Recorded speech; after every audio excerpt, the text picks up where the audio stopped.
Manic Monday, we are back at you with another edition of this Move the Chains podcast with your man and your host, Sam McIntyre. We're doing well today, not like the 49ers. We'll get to them in a second because they got Stone Cold Stunner, baby. What an ass beating last night. I'll get into that game in a second. Two teams going opposite fucking directions. I want to touch on some other things. Cardinals Vikings playoff preview of the NFC yesterday. Great game. Just impressed with the Vikings operation, even though I'm a Packers fan. Just them as a whole. And then Arizona, kind of weird, and I'll get to them in a second. And then I wanted to touch on Eagles-Ravens. Could be, a preview of the Super Bowl. Could be what I feel like in both those instances. So, start at the top. Niners in Buffalo last night, and what was an absolute cool game. The snow game last night. I know some people bitching and moaning on social media. Skip Bayless, that want it purity, and they want it normal, and they don't see the great players, all this bullshit. You know what, Skip? Shut the fuck up. Here's the deal, okay, Mr. Baseless, because you have no opinion, and none of it matters. I like seeing games like that, okay? I said it last week, a couple weeks ago against the Steelers, and that's good football. You got to play in the elements. Everybody looks great in September, October, November. Great. When it gets colder, December, January, February, you have to play out in the elements. How many teams have won Super Bowls in the elements? The Packers, the Steelers, the Ravens, the Chiefs. These teams have been in the elements. New England forever. The Giants, Philadelphia. These outdoor teams have an identity, and they have a toughness and a wherewithal to have it. And it was just cool last night, Buffalo. I mean, Buffalo, their fans are crazy. Their fans are nuts. They're great fans. And they deserve a Super Bowl. Them like the Lions or maybe the Browns or the Chargers, they deserve it. There's 12 teams left that have not won a Super Bowl. Buffalo's in there. And as long as you got that guy quarterback, you're going to do stuff. But I want to start with San Francisco. What a season from hell they have been. Holy shit, man. When it rains, it pours, man, I guess. There's a lot of things to dive into. This team is just, they're ravaged with injuries. I get it. They had a weird offseason, a lot of the contract stuff. I was thinking about this today as I'm trying to drive around and think of what I was going to say. I had a lot of thoughts going through, mainly last night, too, during the game. Which, when it was like 5 minutes left and Mitch Trubisky was in, I'm like, who cares? But last night, to me, proved San Francisco's got to do a reboot. And this is the year from hell for them. And too many guys hurt, too many guys in and out of the lineup. Purdy, he's been okay, and he's a good player. This is not a Brock Purdy shit-on day, okay? It's not. But what I'm trying to tell people is there's a difference in a wide gap last night. Josh Allen, fits the part. He can play in that cold. He's for it, and he fits Buffalo. Now, San Francisco, on the other hand, yes, Brock Purdy's good. But the arm strength shows. It's not a great arm. And now they don't, what crazy to me is they went on the road to Lambeau and upset the Packers a couple years ago in frigid conditions. And last night, they looked like a ghost. They looked like a deer in the headlights. They didn't know what was going on. So I can't figure that out from my standpoint last night. But Brock Purdy, he's not, listen, it's like the Tua dilemma, I feel like. It's the same guy, same system, same offense. He's consistent. He gets the ball out. Great kid, all this stuff. But there's limitations to him physically. Not a big arm, not big enough. I get it. And we could, do this thing in the NFL. Let's pay quarterbacks in that. We got to pay the elite guys, right? Josh Allen, Lamar, Herbert, Joe Burrow, Mahomes. That's the standard, okay? And you can win games with Brock Purdy. And granted, they're going to play 8 of their home games in San Francisco, in a dome in Arizona, in a dome with the Rams. I mean, you play the Seattle, but that's it. So, and a lot of times when they play Seattle, it's been kind of January, like in that playoff game a couple years ago when they smacked Seattle. It's close, and then it got worn out. And then you played them this year on Thursday night where the weather was kind of okay. So, I'm just saying, when I watched that game last night, the Grand Canyon and wide gap between talented and Josh Allen's just the Grand Canyon. And Niners got a lot of rethinking to do. And you got to figure out, okay, what are we going to do with our roster? It's an older roster. You had the Super Bowl hangover. And I just watched Kyle Shanahan. And listen, I understand his offense is very creative with the run game and all the play action. I get all that. But they have not drawn offensive line well. I don't know why. I mean, I'm sitting here in my head when I go back to his dad, Mike Shanahan. He had great offensive lines in Denver that won Super Bowls. And now near the end with Elway, obviously. And I don't know why Kyle is so fascinated with receivers and all this. It's starting to remind me of the Colts teams with Andrew Luck. They kept drafting receivers to the linemen. And I know Kyle's a smart guy. But I'm telling you, his pride and ego is getting in the way. And I see this with guys all the time. I don't know what it is. I go to a shrink to kind of figure it out. But my point is Kyle's got to adapt a little bit. He's got to change. Because he's been thinking for a couple years we can out-scheme everybody. And yes, you have been doing that. But last night, what was that? You can't out-scheme that. They beat you up physically. When it used to be you used to do that to them. So, I get it. A lot of guys in and out, and they're just ravaged with injuries. It's a season from hell for the Niners. And they got a lot of question marks. What do you do with Debo? What do you do? And Debo looks slow to me. I noticed this last night. I heard this a couple weeks ago. Debo looks slow.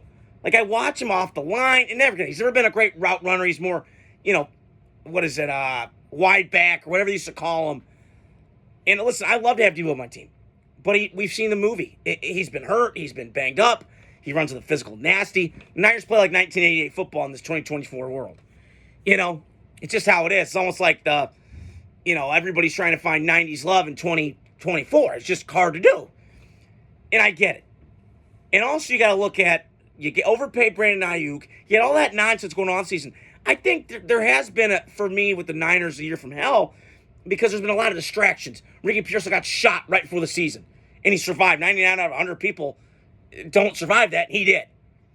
Brandon Ayuk, shit. Trent Williams in and out. Bosa. There's just a lot of stuff going on. I think Bosa got signed last year, but you know what I mean.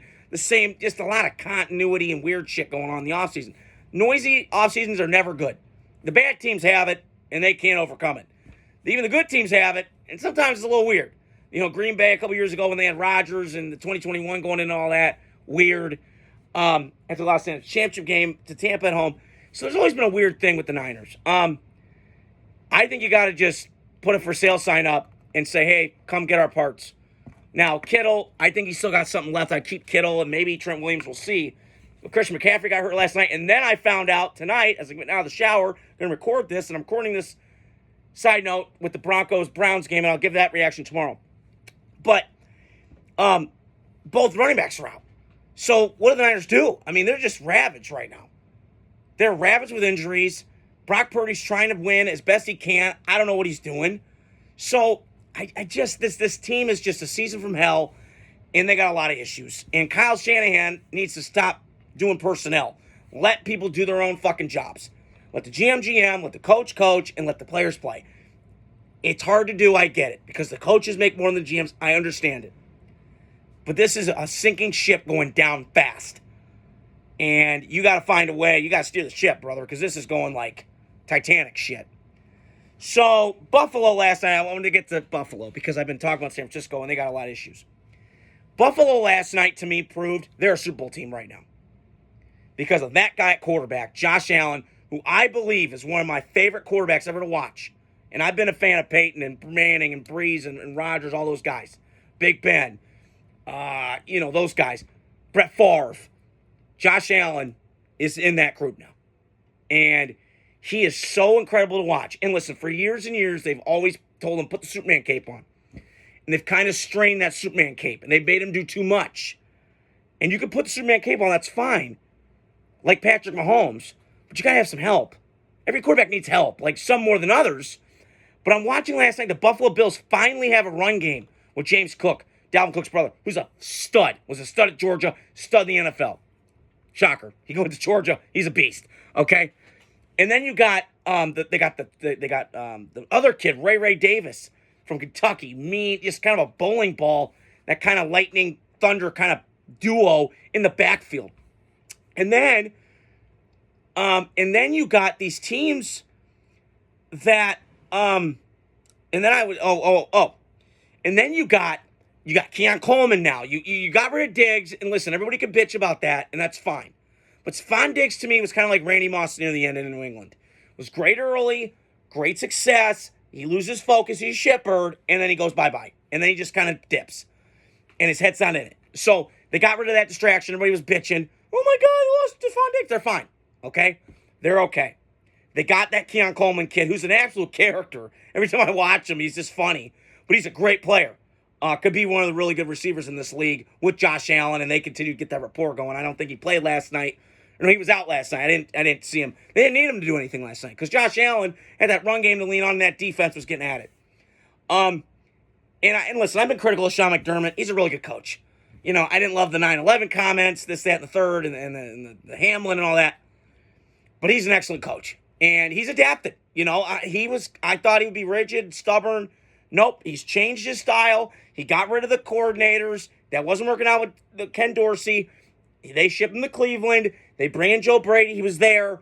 The passing game coordinator from LSU and that 19 team that was loaded. One of the best football teams I've ever seen with Joe Burrow and all those guys. So it's just seemed a seamless transition. And like those Green Bay teams with Rodgers, I was thinking about this today, they, to me, are more physical. They've got a run game now. And, you know, I mean, Rodgers, the only time he had a run game and they went to the Super Bowl was when they went to the Super Bowl. They beat the Eagles in the first round, and they had a run game and a physical thing. So I think the Bills are legit. We're going to find out next couple weeks what happens with the seeding and all that. Because Buffalo could get number one, or maybe Kansas City. I don't know. Kansas City could lose any more games. I don't know. It's going to be fascinating. Now, they got Detroit coming up. And Detroit, I know, has been ravaged, but they got a mini bye because they play Green Bay and obviously that. So we'll see what transpires. I'm just so impressed with the Bills. I mean, Josh Allen is just, he's a unicorn, man. He's 101. Can't find anything like him. 6'5", 237. Big arm. Can throw that ball through the wind. That's what I'm saying. When you draft these northern quarterbacks, you better get a guy with a big arm. It does matter.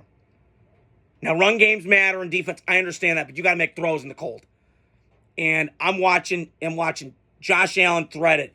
Brett Favre, Matt Stafford for years. All these guys in northern divisions or AFC East or NFC East, you have to have a big arm. Tua, no. Brock Purdy, no. But the good thing with Brock Purdy is he plays, like I just mentioned, 8 games on, at home. So, in decent weather, in a proximity climate. So, that was what I want to touch on, the Bills and Niners recaps. But I also want to touch on a couple other games. I watched Arizona and Minnesota yesterday. One of the wildest games of the day. I really thought Arizona was going to take this game away. They were 19-6. I'm like, oh, shit, here we go. And then my boy Sammy Darnold came through yesterday. Sammy Darnold balled. And I've been a fan of his since USC. I love the kid. I love the gamer in him. He's a tough guy. He's a man's man. Tougher than a $4 steak. Midwest ethos. I feel it with this kid. And I've been a Sam Darnold fan. I love Baker, and I love Sammy. He's got my name, so I get brownie points for that. But Sammy Darnold looked good yesterday, and I am just so happy for him that he finally got a fresh start because the Jets was a shit show. Carolina was a shit show. He went to the Niners, learned from Kyle Shanahan. They loved him. They just couldn't pay him the $10 million because Niners got so much other contractual stuff going on with Debo and Trent Williams and all that, so they just really couldn't afford him. And then Kevin O'Connell gets him, the tall Sean McVay, and look what happens. Minnesota, my whole life, has been well run. This is not a poorly run franchise, an organization. They've been well run for years. And I just love what I saw from Sam Darnold yesterday. Didn't flinch, didn't panic, went through progressions well. I've always said this. The kid's got talent. He just needed a good situation, and he did. And listen, if I'm Minnesota, I said this a couple weeks ago or a month ago, they're in a real dilemma because J.J. McCarthy's got a second surgery. You signed Daniel Jones. I get that. But you cannot let Sam Darnold go out the back door. Now, if he wins 2 playoff games, holy shit, we got a different conversation. But as of right now, you ride the hot hand with Sam Darnold. He's balling right now. And with this weaponry and this coach and this O-line, which is better. Now, they did lose Christian Darrisaw, who's one of the better ones in football, got paid, and they got hurt, and it was sad. But Cam Robinson come in there, and he's played a really nice job. He's always been a good player, Alabama guy. Went to Jacksonville, had a good career. Kind of iffy, but, you kind of get lost and shuffled down Jacksonville. But very good player. Very good pickup for the Vikings mid-season to get that guy. Proven veteran, can play left tackle. Just protect the blind side of Sam Darnold. So, but the other thing I wanted to touch on was, God, I just saw the same movie with Kyler yesterday. This Arizona team is weird. Because they lay an egg against Seattle, but they beat somebody. They beat the Niners. But again, this comes back to what I've said for years with Kyler. And I defend him. Now, again, I'm not a fan because I get the talent, but I'm out on all the other shit. Kyler Murray yesterday, and he's a talent. And he outdueled Sam Darnold. 2 high picks going at it. But I'm telling you right now, you get this with Kyler. And I know he's matured, and I get it, but it doesn't seem like that to me. You got to show me more maturity. And I think Arizona's got players. I think they got dudes. I've been so impressed with this team. But as long as you got that guy at trigger, man, I just feel like you're missing something. And from the main position in football. And so I'm happy for Minnesota. Arizona could probably get in, wild card, maybe. We'll see. There's a lot to go on throughout the season. So last game I wanted to touch on. Max Lawson, I'm talking to you, brother. I feel for you. Ravens blew it yesterday. Justin Tucker missed some field goals that he really doesn't miss. But great job by the Eagles yesterday. I was impressed by the Eagles. Listen, I'm not a Sirianni guy. Everybody can know it. I'm not going to beat this dead horse here. I think he's trying too hard. He's trying to do the old, midlife crisis shit and just too much.